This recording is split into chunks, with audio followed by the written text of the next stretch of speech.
Hi అండి, welcome to our channel. ఈరోజు నేను క్యారెట్ పచ్చడి పెట్టానండి.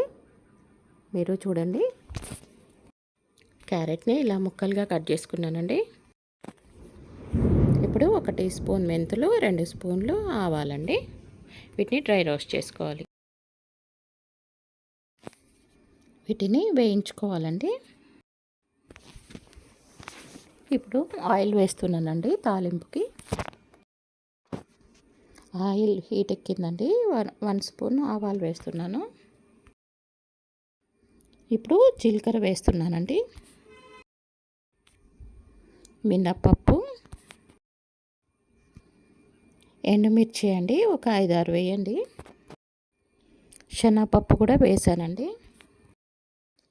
వెల్లుల్లి అండి, కరివేపాకు. స్టవ్ ఆఫ్ చేశానండి. అయిపోయింది తాలింపు. దీన్ని చల్లారబెట్టుకోవాలి. పక్కన 1 గ్లాసు ఉప్పు, నిమ్మకాయలు, కారం, వేయించి మిక్సీ పట్టుకున్న మసాలాలు, వెల్లుల్లి, నిమ్మరసం,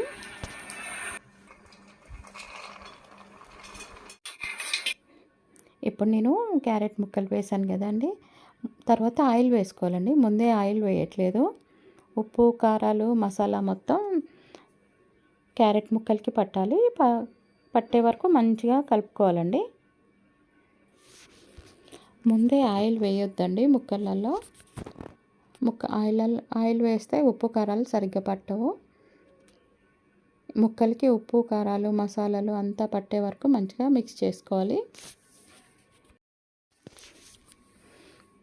చూడండి, ఇలా కలుపుకోవాలండి. మొత్తం చక్కగా కలుపుకున్న తర్వాత అప్పుడు ఆయిల్ వేసుకోవాలి. చూడండి, కారం అంతా, మసాలాలు అంతా కలిసిపోయాయి. ఇప్పుడు ఇందులో తాలింపు వేసుకున్నామండి. తాలింపు ఆయిల్ చల్లారిపోయింది. చల్లారిన తర్వాత వేసుకోవాలి. లేకపోతే వేడివేడిగా వేసుకుంటే క్యారెట్ ముక్క మెత్తబడిపోద్దండి. ఇప్పుడు తాలింపు ముక్కలలో వేసి కలుపుకోవాలండి. తాలింపుని కలుపుతున్నానండి. మీకు ఫుల్ వీడియో ఛానల్ కింద లింక్ ఇస్తానండి, చూడండి. Thank you for watching.